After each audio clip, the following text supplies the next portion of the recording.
We're here in San Miguel de Allende. Now, we have been here for just under 2 weeks, and in this video we are going to be sharing everything that you need to know when you visit. Now, how do you get here? You have a couple options. Now, you can fly in. There are a couple airports that are located near here. They're about an hour and a half away, so not too bad. You can easily grab a bus to those. The other option is that you can arrive by bus. There is a small bus station here in San Miguel that is located just about a mile outside of town. That is how we arrived, and we took a bus from Mexico City. So that's probably like the suggestion I would make to you if you're going to be traveling through Mexico. Now, here in central Mexico, you're always going to get great weather. November through April seems to be the best time of year to travel here, but you may want to consider skipping the holidays. Easter is very busy here in San Miguel, and so is the Day of the Dead. The Day of the Dead is the end of October, start of November, so just keep that in mind before you book anything. Now, what are the top sites that you want to see while you're here? Thankfully, San Miguel has a lot to see and do just in itself. You don't have to search very hard for things to do, but the starting point you want to do is El Jardín, which is the city center.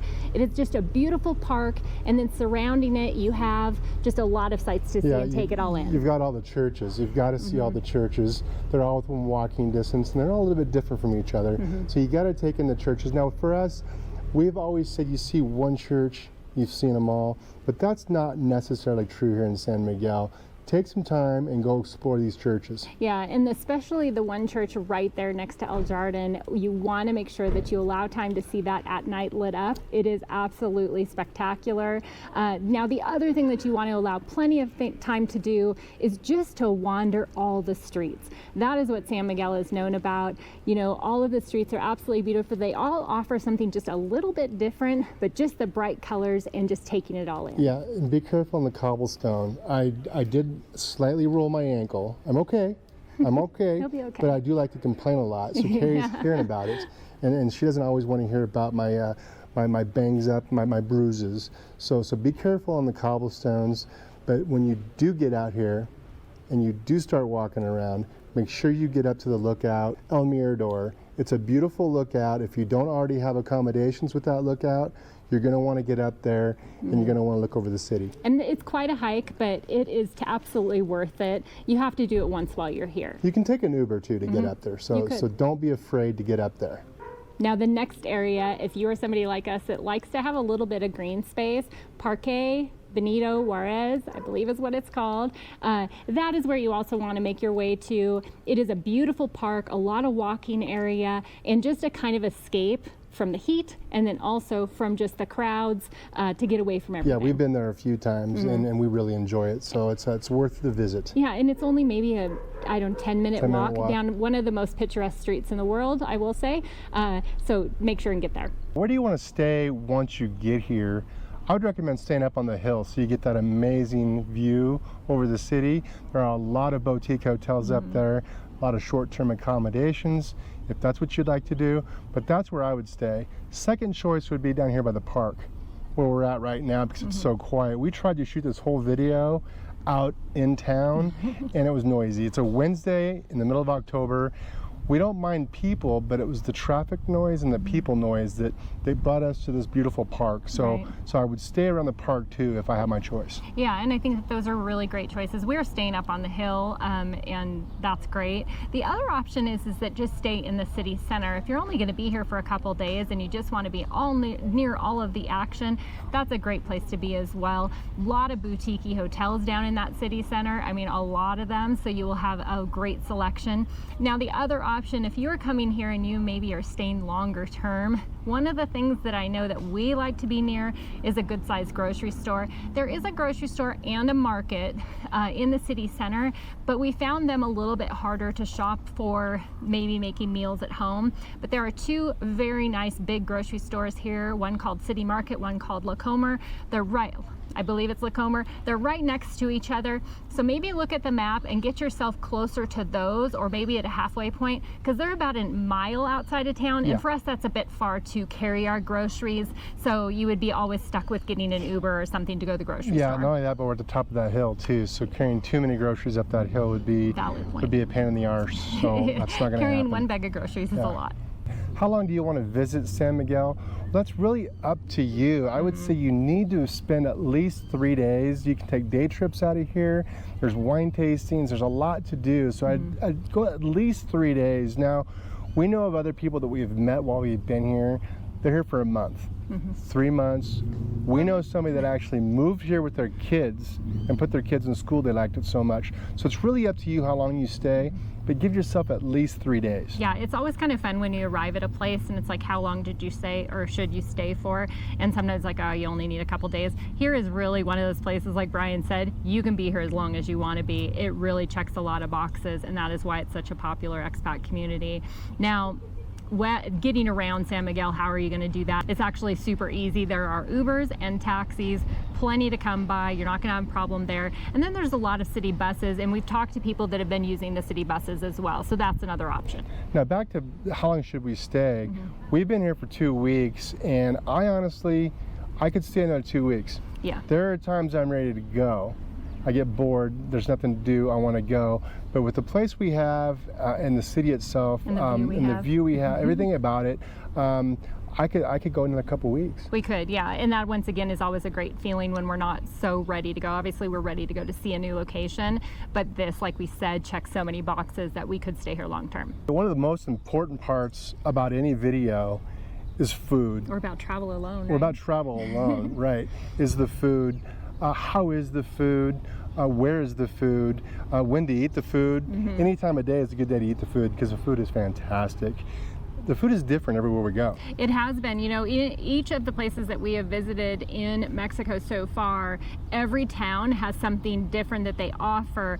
And to the point, if you really like something in one town, make sure you get enough of it, because there's really good possibility you're going to get to the next town and they are not going to have it. It's going to be gone. Even the tortillas are different. It seems like. I could be wrong, but it seems to me like every place we've gone, the tortillas have even been different.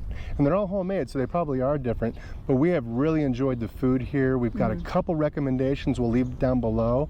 And the one that we've been at 3 times, it's probably going to be 4 before we leave. Carnitas El Guero. This place is fantastic. I think it's 3 ladies. I don't know. I don't know. An older lady, a younger lady, and an even younger lady. But they make great food.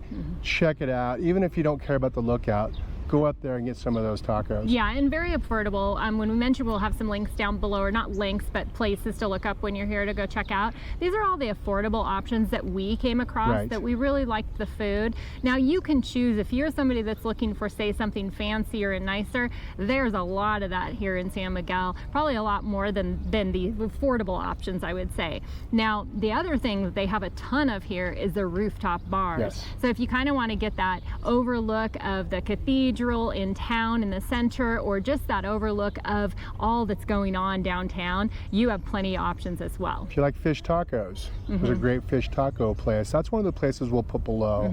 Fish tacos are great.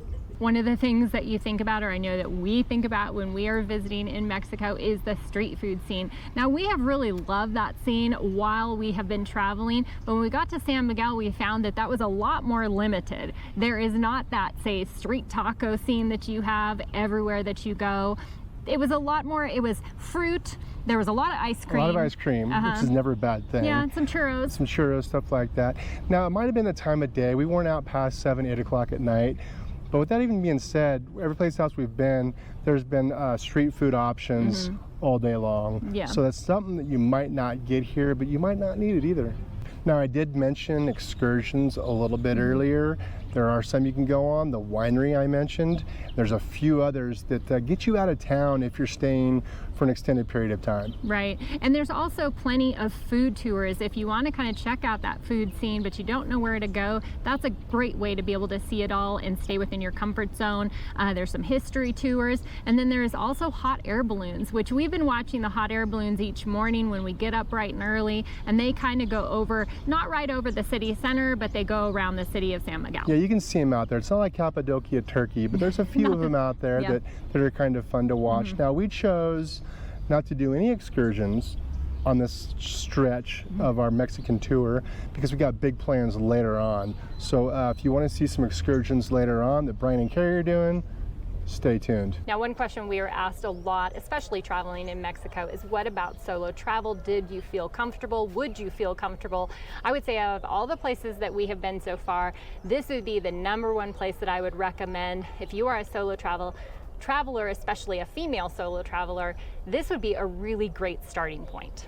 Okay, what about mobility? If you have any mobility issues, you will probably be okay in the city square.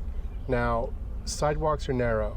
The streets are cobblestones, so once you get out of that area, you might struggle a little bit. Now, at my ripe old age of 54, I did roll my ankle. Like I mentioned earlier, it's not a big deal. I like to continue to bring it up though, so Carrie feels a little sympathy for me. But with that being said, you can get around, just be careful. Now, the question you probably all had is, what did we spend for these just about 2 weeks here in San Miguel? We were here to be exact 13 nights. So accommodations is where we're going to start. This is where we spend the most money, and boy, did we spend it here in San Miguel. But before I tell you what we spent on it, I want to tell you a little bit about our accommodations. They were absolutely spectacular. Now, if you need to save money on these accommodations, you can absolutely go to one of those other areas and neighborhoods that we were talking about that we chose. We wanted to be up that hill. We wanted that view. We felt it was worth it. Now, the place that we stayed at was only 1 bedroom, but it has 2 bathrooms. Has an absolutely really spacious living room, a great dining space, a totally functional kitchen.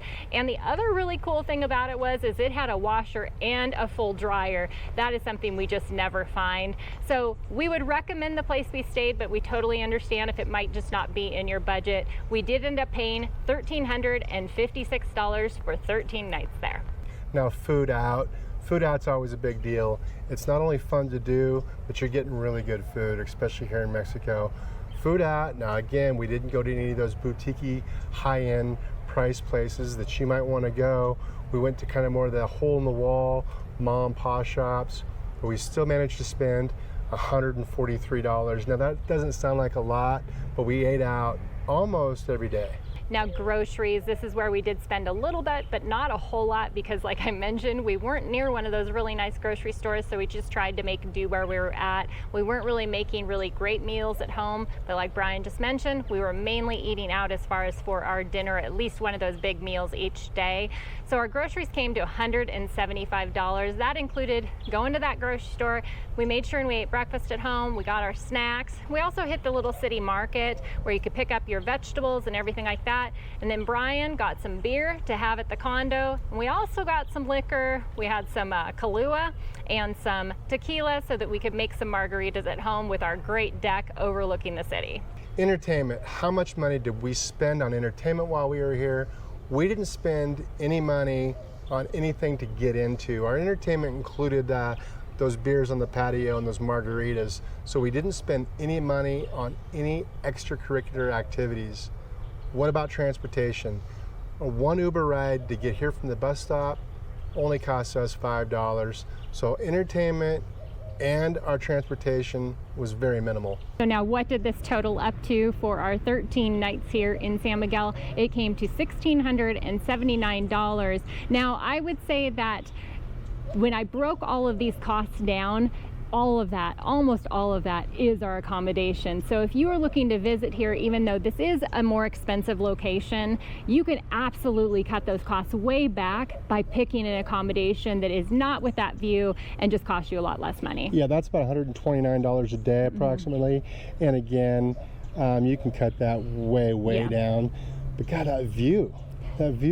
Yeah, we would probably we would do it again the way that we did it, but if we were to return, we would not probably stay in that upper area. We would stay closer to one of the bigger grocery stores, kind of that mid section, maybe near the park, because that's kind of middle ground, and have that green space. The park we're in right now, by the way. I think it was worth it. Yeah. Totally worth it. Yeah, so we hope that you found this informational, but also fun. If San Miguel has not been on your list, it absolutely 100% should be. If you didn't see our other video on San Miguel where we kind of took you around and showed you everything that we did when we first arrived here, make sure and check that out.